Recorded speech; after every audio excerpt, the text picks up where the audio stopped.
Riot Games are offering resignation bonuses to their staff. Quite an odd headline to see at first, but that's not all, because it is in fact part of a big 5-year plan. Because there's something about plans. People love to make them 5 years. So they have this 5-year plan to change up how they're doing things in the company. And it's actually fairly bloody interesting. Obviously, Riot have been, they have had their issues, obviously, and they've just had to pay $100 million. They have been, in other ways, completely on top of their game. Yeah. As of late, right? With like Arcane just sweeping across the world and Riot Forge just going video games, video games, video games. So all this has prompted Riot's new direction. So earlier this week, Riot CEO published a lengthy blog post that's outlining this revamped direction that they've got for the company over the next few years. And part of this is basically saying, hey, we're going really hard. They're looking for a renewed commitment from staff that they want to be involved in this new vision for the company. Now, you might be wondering what this 5-year plan actually entails. Well, they're going to be reworking how they work. So they're splitting the company into 5 pillars. They love 5. Games, esports, entertainment, publishing, enterprise. Because here's the thing, you don't want to just make a game.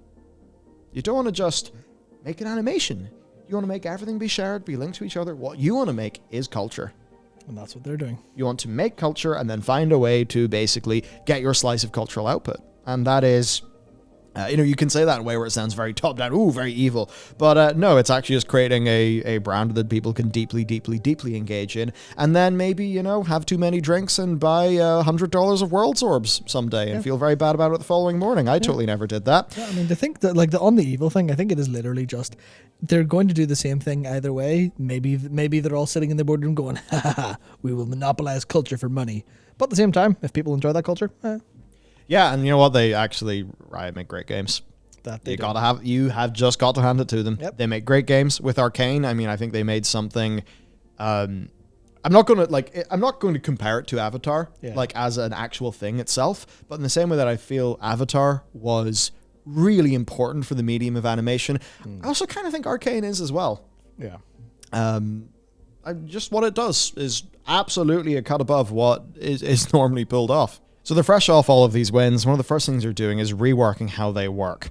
Now, there's that split, but then there's also balancing virtual and in-person work. There's going to be 3 core work days in the office and 2 flex days where you can decide what you want to do for where you work. So there you go, bit of a split thing. Now, one of those things I generally find for blasting through your list of tasks, and maybe you'll find similar here, for some of us anyway. To be honest, I actually do prefer being in the office 5 days myself personally. That's always how I would choose to work. But for a lot of people, it can be great. I think that for creative work, being in person is vastly superior. Even just having a conversation with somebody, seeing their micro expressions in true real time without compression, I actually think that's pretty important to human communication, and that's core to creativity. So flex days are great for just getting your head down and blasting through a task list, but I do think some degree of in-person is vitally important for the creative process. Yeah. So yes, employees can decide, where they work there. Then they want to continue to evolve their culture and focus on their goals. So new DEI stuff, and then also redefining how they engage in external issues, where they have new unrepresented group and social impact commitments. Then acknowledging their past and beginning a new chapter, where basically they've settled a series of lawsuits in December, which we're going to cover today, and they're keen to move on from that. Laurent has said that the company wants to move forward while taking responsibility for their past, but they just want to draw a line under it.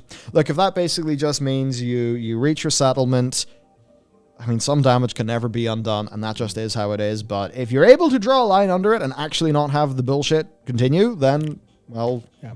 The only thing you can do is control what you do next, I suppose. Rewarding rioters so they share in Riot's success. They've changed their compensation approach to ensure no rioter is left behind if Riot continues to flourish. They've altered the long-term incentive model so that long-term vesting compensation pays out partially each year with lump sum at the end of the year. They're focusing on enterprise value rather than short-term profitability. That should be music to the ears of gamers. And this is how you say, this long-term enterprise value, you only have that if your players are happy. This, you just need to sell a lot of copies in day one.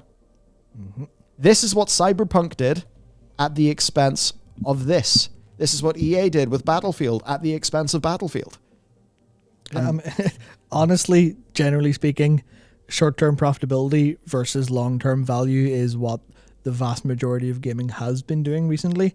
And I think in terms of, you can almost see where it lines up with product quality, because obviously you can disagree with how much you like Riot games, but I think generally speaking there is a high level of quality, even though a lot of their games are kind of, here's an external dev team, but we've seen external dev teams be misused.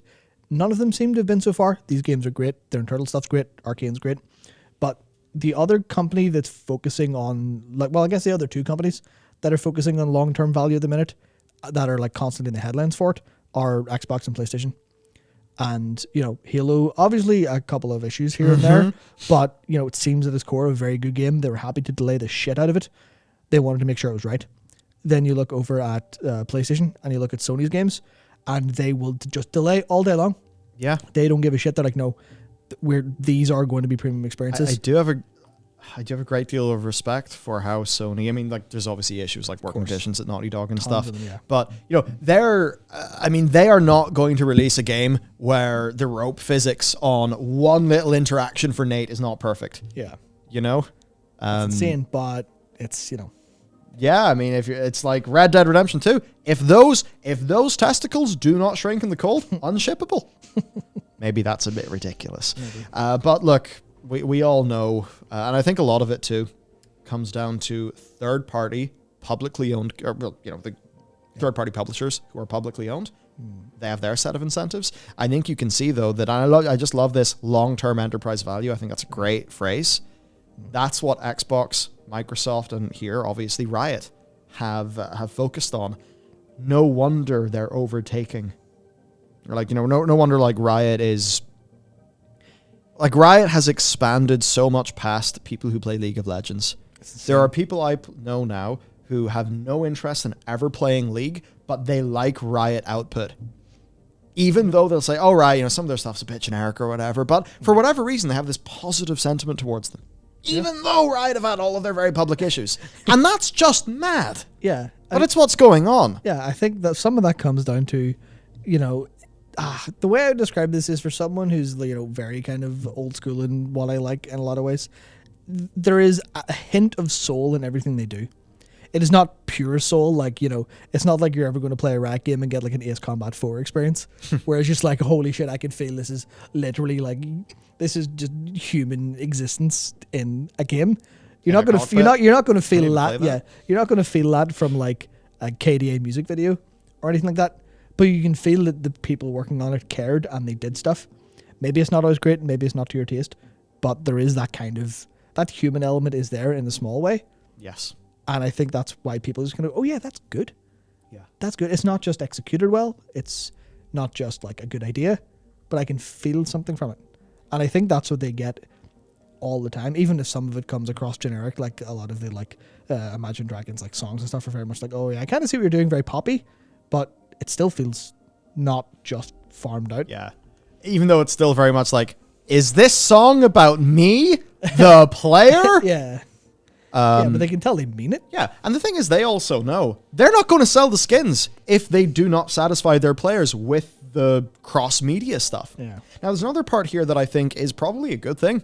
Rioters will be able to own part of the company along with Tencent and thus directly participate in the risks and rewards of ownership. Yep. Very interesting, and so maybe Tencent have agreed to a minor dilution. Yep, they have. I imagine. Yeah. I imagine it's not going to be enough to sort of completely change something, but it's that weird thing with Tencent.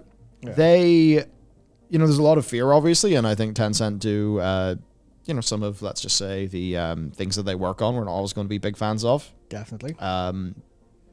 But when you look at, say, companies like Grinding Gear Games, Path of Exile, like Riot,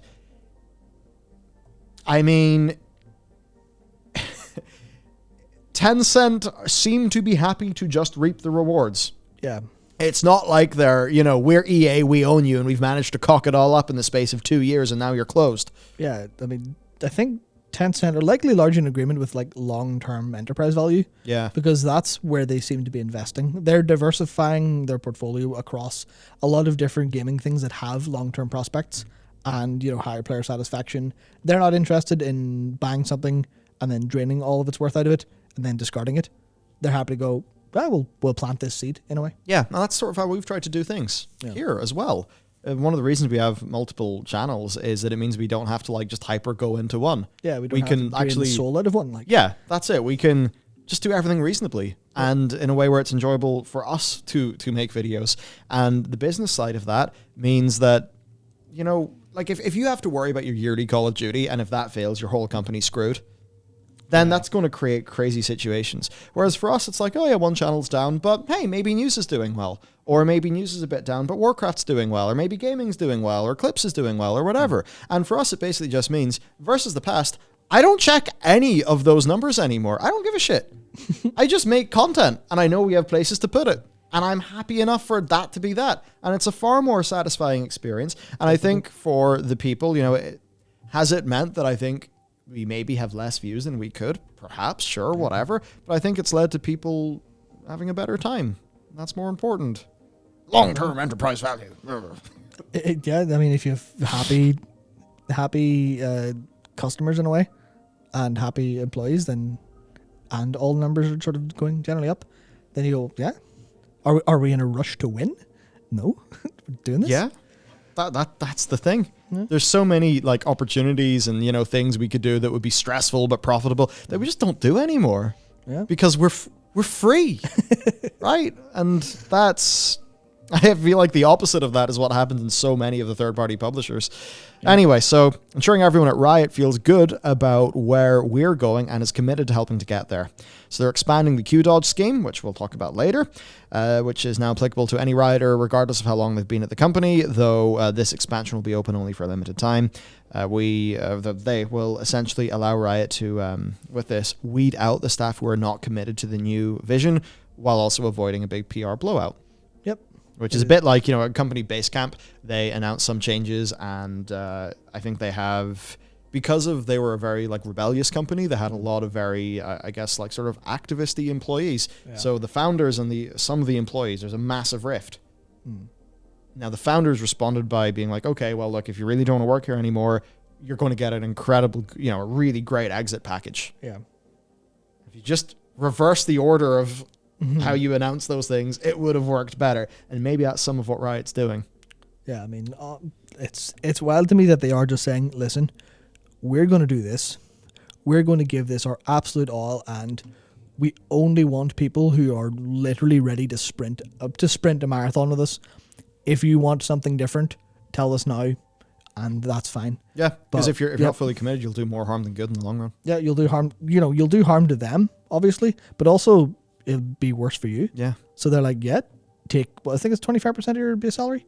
Take 25% of your salary and leave, and we'll help you find a new job. We'll help you relocate, and then, you know, you'll be happy and we'll be happy. We can, you know, if there's someone who wants to do your job and, you know, wants to, you know, forego other parts of life to make that a really great work, go for it. And will that slow down their projects? Yes. Do they seem to care about that? No, because they're thinking about the long term, not the short term. Yep. They're not thinking about, oh no, if we don't launch this in release window year, then we're screwed. They don't have to think about that. Yep. So there is some faff in the post, as posts tend to have, but we want to just laser in on a few of the things that we thought were more interesting. So here's a few. It would be tempting to rest on this win and just coast from here. Play it safe, rinse and repeat. The kind of company, that's the kind of company that investors love and players hate. Is that not true? But when we debate whether to play it safe or try for more, we know it's not really a question at all. Our mission is to be the most player-focused game company in the world. And that mission is an aspiration, a thing we know isn't true but could be one day. Another one, we'll always make games. But we also increasingly think that's an outdated way to categorize us. We don't want to be defined by the things we make. We want to be defined by the people we make them for. Again, it's just being radically player-focused. But differently, we prefer to think of ourselves not a games company, but as a gamers company. I suppose whenever Razer said, for gamers by gamers, all those years ago, they were actually on to a pretty damn strong marketing beat. Yep. But either QC wasn't as good back then. For anyone reading, worried we might water down the secret sauce and spread our focus wide, I want to assure you that's not the case. In fact, it's the opposite. We are focusing on depth, not breadth. Before I sign off, I want to thank every writer who got us this far. I want to thank the partners, sponsors, vendors who supported us, but more than anything else, I want to thank every player who inspires us to dream bigger and push harder to reach the top of the mountain and become the most player-focused game company in the world. And, ultimately, I think they can say that with more credibility than most. Definitely. More than most. I mean, imagine for 1 second that this is Activision Blizzard from Bobby Kotick. Imagine. But you know what? Even if we were to think about aspects of Morheim's Blizzard, that was not player first. That was developer first. They were the fucking rock stars. Yep.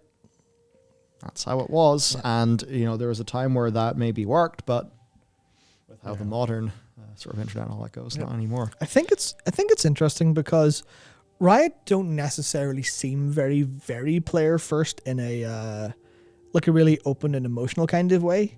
I think they do that in a lot more of, that's not necessarily in how they do everything publicly, but it is very much in how they seem to do things behind the scenes. Like, it seems to me that whenever they are in a meeting, they don't go, oh, well, what do we want to do? What's really cool? I think they are going, well, how will this affect players? I think that's how they actually answer questions. Yeah. And I think that's why a lot of the time stuff like changes in League come down to, oh, that's cool, but it's kind of a little bit watered down. Or a little bit like, oh, you did play a little bit safe here, but they played safe because that's the center of the Venn diagram that includes this is good, but also keep people happy. So it's like they're not going to be like, not going to make something that's like, holy shit, this is an experience that is transcendent because it's so perfect for a small group of people. Maybe they will try to eventually get into that by diversifying, but a lot of it is that kind of, oh, they do care about players, but in a way that I think comes across as invisible because they don't cater to specifics. Yeah, it's just something about the general play experience, that just what they choose to do, I suppose. And I guess if you orient your company's revenue around optional cosmetic purchases instead of some of the other things or big box sales, perhaps that leads to this situation where it's like, well, if we're not player first, they won't buy our skins. Yeah. So let's talk about Q-Dodge then. This is interesting. So the Q-Dodge scheme, this is something they've always had, which allows for Riot staff to leave the studio with 10% their annual salary. Typically, it is open only to new hires, so it's a kind of probationary period where it's like, hey, come on board, right? You don't really like it? Well, here's 10% of your salary. Away you go. We'll give you a hand getting a new job. So typically, that's how it works, but it's going to change. So the Q-Dodge system is being temporarily opened to all staff, and the takeaway is now 25%. So the idea is like, look, if you're not fully on board, you are welcome and encouraged to leave, and there'll be no hard feelings. Yeah, it's like that is 3 months of pay, which is interesting because I think one of the things I always hear said, like when you're leaving a job, make sure you have 3 months of pay saved up. So it sounds almost like they've kind of figured out, oh yeah, well, if we give people 3 months of pay, then that's it sorted. And also an additional 3 months of subsidized healthcare, and that will remain eligible. And will remain eligible to receive a bonus in March. So that's a pretty good scheme. If you're an unhappy employee, you can leave in a better way, a better manner. It's going to be better for everyone. It can make a career change feel less daunting, and then it's very good for the company too, where because they're oriented to the long term, shorter term production concerns probably don't matter all that much, so they can really focus on having the team that they want. Q-Dodge is a funny name. It's funny. Sort of taken from the term that players, use whenever people sort of duck out of a multiplayer lobby. There is a weird thing where it's like it does technically have some sort of negative connotations, but also it sort of doesn't, because I guess the way like Q-dodging is a bad thing, but also the alternative to Q-dodging is never signing up for a game. Just you don't know if you want to play. And the worst alternative is you get into the game and then leave, and that makes you the worst people on earth. So, yeah, it's sort of fair enough, I think. So let's talk about the big lawsuit. So this is all happening shortly after they agreed to pay $100 million to settle a class action suit. So, of course, this was the harassment and discrimination lawsuit that was launched in November 2018 when 2 employees came forward with their story. This was soon followed by a damning report of a toxic work environment, which prompted a public apology from the company and a renewed commitment to change all of that. In December 2019, they agreed $10 million to settle the suit. But of course, the California Department for Fair Employment and Housing, that one, they came in and said, "No, mate, $400 million. Now, it's ended up recently being settled for 100 mil, which certainly is a lot more than 10 mil. So 80 million will be paid to members of the suit, 20 million will go to legal fees and miscellaneous expenses because it is society and lawyers got to be paid. Great. At least 2,365 people will be availing of this settlement. Riot have also committed to substantial systemic changes, which include a gender equity analysis, and they've pledged to create an $18 million fund, $6 million a year for 3 years, to fund diversity initiatives. And there's some talk on that in the CEO's statement. Some of the highlights here then: we've come a very long way since then. Our workplace, our processes, our leadership, that we will continue.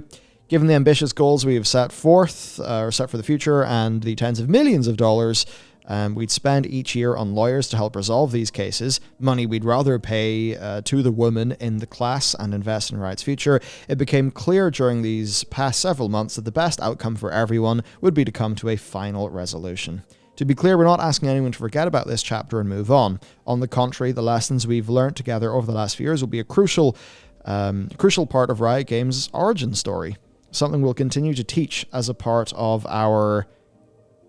I don't even know what that word is. It is actually, I caught it there. I was like, that's interesting. It's denoob, as in denoob. Yes. It's because I looked up there's a job entry from a year ago, which is for a learning and development specialist for Riot in LA, and it opens by saying, Riot denoobification, or denoob for short, is Riot's answer to new hire orientation, and is a program offered by their central learning and development team. Which, they're big when they have a central learning and development team. And it's, just here, we're going to denoob people, get them settled, build connection with Rioters, and share the values of Riot through stories and stuff. So it very much appears like they are going to go, hello, welcome to Riot Games. I'm almost imagining like kind of Portal-y vibe here or something like that. But hello, welcome to Riot Games. Here's all the ways we really badly fucked up. We would like you not to do any of this again. Yeah. Which is, a lot nicer than going, welcome to Riot. We're perfect. Yeah, for sure. And I think that's definitely going to be a different employee onboarding experience to say if you are going into a role as an associate where you're actually replacing somebody who left who was more senior, and actually you're in a production role and you need to work right now fucking immediately because, oh dear God, where are the video games? Where's the patch? Oh no, we're behind schedule. Say if you're moving on to like a Blizzard team or, some of that stuff that Tom Henderson was talking about with Battlefields. Yeah. Damn. Long-term enterprise value. I think that's interesting that Riot seem to be going so hard into what I feel is a little bit more the PricewaterhouseCoopers direction. Whoa. Because I know obviously the more established technology firms and financial firms have all this stuff done. Whereas games seems to, kind of still be, hey, we're new, we don't give a shit, we'll do whatever. We're all loosey-goosey about this.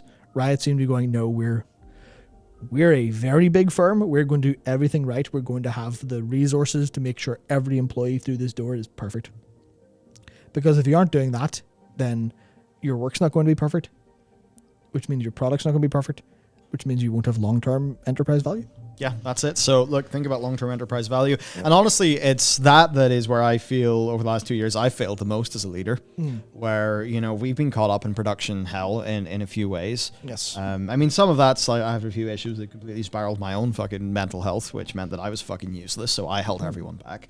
And, it's just been a really hard time. And all of that being stuck in production, the one thing's burning in my mind is I am not building the company when I'm doing this. I am not making this a better place to work. I am not taking care of our people, blah, blah, blah. I'm fucking all this up. Because the one lesson to learn from all of this and analyzing the games industry is you need to think about the long term. You can't just be stuck in production mode with your head down. Yeah. You can't do that. That's not an option. That is a way to sleepwalk into being a dead company.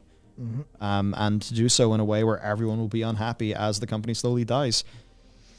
So that's the lesson to learn from Riot. Like them or not, there are lessons to learn, certainly in what not to do, and also perhaps in a few things to do. Yeah, I think that's the one thing I think I'm most happy about, because I like Riot stuff, okay, but I'm not like a massive fan of their specific direction of culture or anything else. But I just really hope that other people in the industry go, okay, so that's how you do it. whoops, we've been doing this weird thing where we've made games and then they were good and then we thought money and then made games that were shit and the money ran away and we haven't really learned any lessons and we're in the same cycle we've been in since I guess the fucking game industry has been in the same cycle with different flavors since the crash of 1980, where it is just, oh, what if we just make loads of fucking shit games and everyone will buy them? Like, that's what you're kind of trying to do now a little bit. Big Suit, who doesn't play games, is like, where is my product? We need a product to fill this window. Crack whip at developer. Yeah. And no wonder we often get unsatisfied by games. So, look, there you go. A little bit of a dive into Riot. You know what? I wish them all the best. I hope that none of this, I hope that they truly have drawn a line under their bullshit and that it doesn't happen again. Gaming companies are different. You've got the Ubisofts, you've got the Activision Blizzards. At one point, certainly the Riots. Seems like EA have had less of that bullshit go on, which we have a lot to say about EA. EA, you know what? They're one of those companies. They have extremes. They do so much good and so much bad. That they do. It's like their Respawn stuff, the power of Mr. Zampella, who... I'm sure if people continue to keep on liking him, he might actually just increase in power, like a primal in FF or hopefully, something like that. Yeah. Who knows? Maybe, to go to the Battlefield video we just recorded, maybe Zampella will come in and actually pull off a Zampella. Who the hell knows? I mean, I think that there's something I do have to personally say about EA that I think is interesting. I have not given a shit about any of their games in so long. I straight up don't care. But the other day I thought, man, I'd really love to play Fallen Order again. When's the next one coming out? Some of that's my personal taste. A lot of it is also, is that maybe the good thing they've done recently? Maybe the only good thing they've done recently? I'm sure for people like Star Wars Squadrons, they'll think similar. They made you happy. Oh yeah, Squadrons, yeah. They made you happy. Yeah. With really no asterisks. Yeah, that's the thing. No asterisk gaming. Make people happy with no fucking asterisk or disclaimer.